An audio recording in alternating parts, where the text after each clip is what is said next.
So right off the gates, I'm outright just gonna say, I'm gonna definitely try to recreate what Beagle Rush did, but unfortunately I'm not as witty, or really anything compared to Beagle Rush, so this is gonna be completely inferior to his series.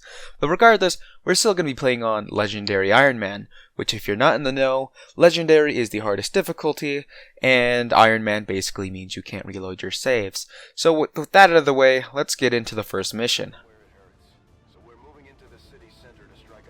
Operation Gatecrasher, my most hated mission in the entire game, mainly because you start off with 4 rookies, and that's pretty much all I really need to say. If you don't know, rookies start off with 65% aim, and that's not very reliable. On the bright side, you do have 4 grenades, which are very reliable. So in order to counteract our rookies only having 65% chance to hit on the base, we're definitely going to try to stick onto the high ground as much as possible, so we can get at least 85%. And with that being said, we're sending David to scout the high ground, and since Xcom 2 has this new mechanic called concealment, we could be a bit more ballsy with the way we position ourselves. Yeah, shut up, Central. I do enjoy this game, but I've played this mission over and over and you can't skip this dialogue. So with the first Advent pod being very predictable, we're just going to set up our Overwatch ambush. But first we need to catch up to them. Now the good thing about the Overwatch ambush is basically we don't actually suffer any penalties when we Overwatch while in concealment, which is why it's a very powerful first maneuver to pull off, and not just in Gatecrasher but in a lot of other missions as well. You know, now I think about it, I don't think I properly introduced my squad yet. This is Rolf Johnson. He can't focus. Come on, focus! This is David Martin. He has piercings, and I don't approve of it. This is Keeb, also known as Kmissy Keeb, but I just call him Keeb. And the waifu of our game, Aiko Goto. I'll be honest, that was a bit of a shitty start with the miss, but on the bright side with David, Keeb, and Aiko all landing hits to kill, it goes pretty smoothly. So, now that we're out of concealment, it's going to be a little bit more difficult and we're going to have to be a lot more cautious with the way we position our troops, which is why I'm trying to keep everybody in at least heavy cover and putting them all in Overwatch, because as soon as we see a pod go into our range, they're going to open fire. So with no aliens walking into our Overwatch, we're going to rinse and repeat by slowly going across the map and getting cover and going in Overwatch. Mainly because we don't want to trigger more than 2 pods, because that is fucking hell on earth, but also we have a chance of actually hitting a pod.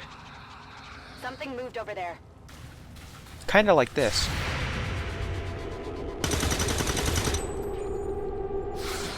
It's still moving. Their genetic structure now includes human DNA. They are stronger than ever, with an even greater psionic potential.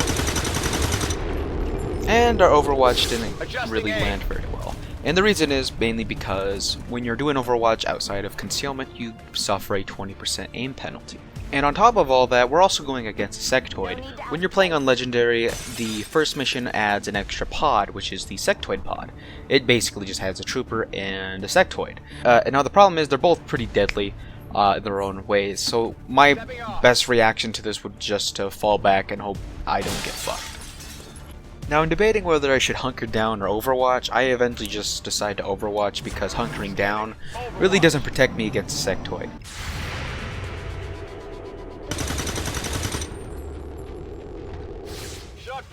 So you might be asking, what does hunker down do? It basically gives you a little extra cover, which is 20%, and you take no crits. But the problem is, it doesn't protect you against this bullshit.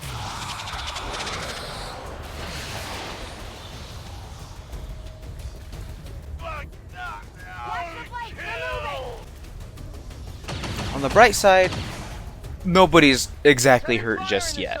But the downside is we've got a soldier who's being mind controlled right now. Basically, we have no control over them, and obviously the enemy can control them. So the best way we could counter this is by trying to move closer. You know, the more I think about it though, maybe backing up was a bad idea, but unfortunately we're in this situation anyways.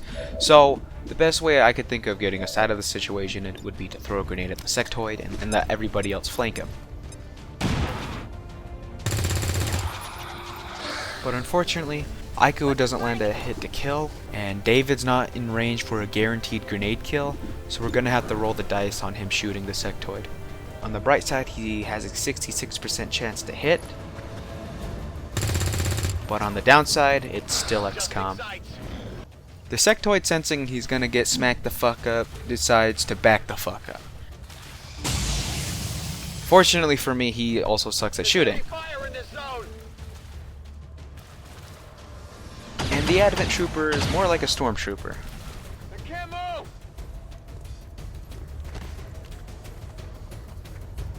But unfortunately, this sectoid makes Keeb throw his grenade. And grenades are pretty reliable.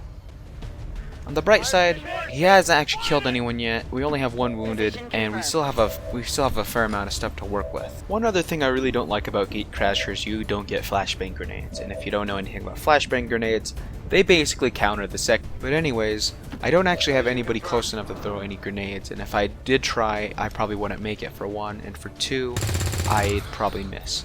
And secondly, I'm trying to get a better shot on the sectoid by putting Rolf Jensen on the roof in order to improve his odds of hitting. But unfortunately, right now this is not what you want to be doing in XCOM. I'm just rolling the dice in heavy cover. Oh, come on! Guns dry. And just in case you didn't know, sectoids can also make zombies. I'll be honest, I'm a little salty with David. For one, he misses the sectoid shot, and now he survives this. Taking fire over here.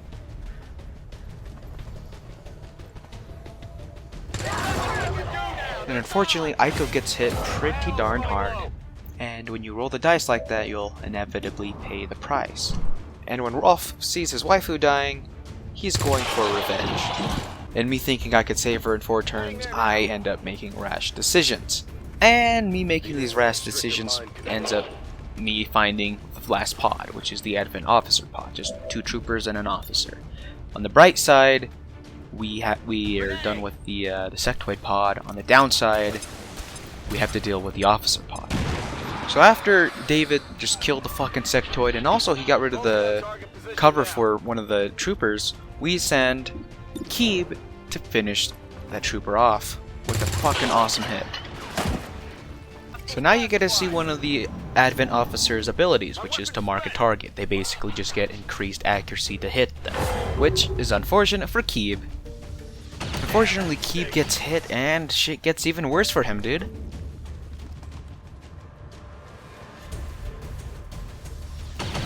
Psych! Okay, even though Keeb survived that fucking 75% chance to hit, we're a little bit lucky. But luck doesn't always win you the game completely. We still have Aiko bleeding out. People need to reload, and honestly, shit's not looking good. So we tell Keeb to take a fucking shot against the Advent Officer, and he obviously doesn't land a hit because it's a 45% chance. We tell David to hunker down because he's marked. And we tell Rolf to overwatch.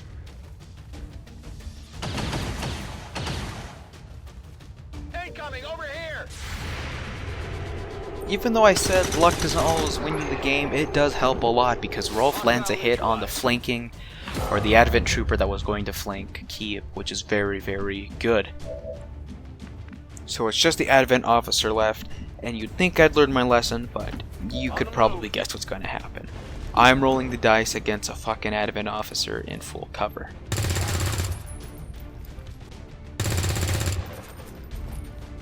Not good. So then I put Keeb in Overwatch, and I expected him to move, but nope. This is what happens when you roll that fucking dice. People fucking die. And another one bites the dust. And I guarantee you I won't learn this fucking lesson. Don't roll that dice. But regardless, my boys move up, and David goes for the kill.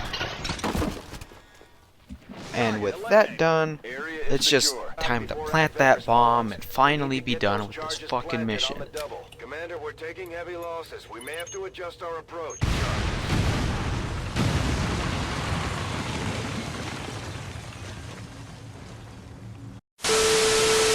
And just like that, Operation Gatecrasher was a success. Albeit it did have some fucking casualties. The two boys are coming home who are going to be getting some much needed promotions as well as some new equipment. And with that, Keeb gets a promotion to Ranger, my personal favorite class because it's the most reliable early game and also looks badass. Basically, he gets a shotgun that's extremely reliable up close, and he also has an ability called Slash to sprint and, well, hit somebody for an 88% chance. David's a sniper and he gets a pistol. I fucking hate David.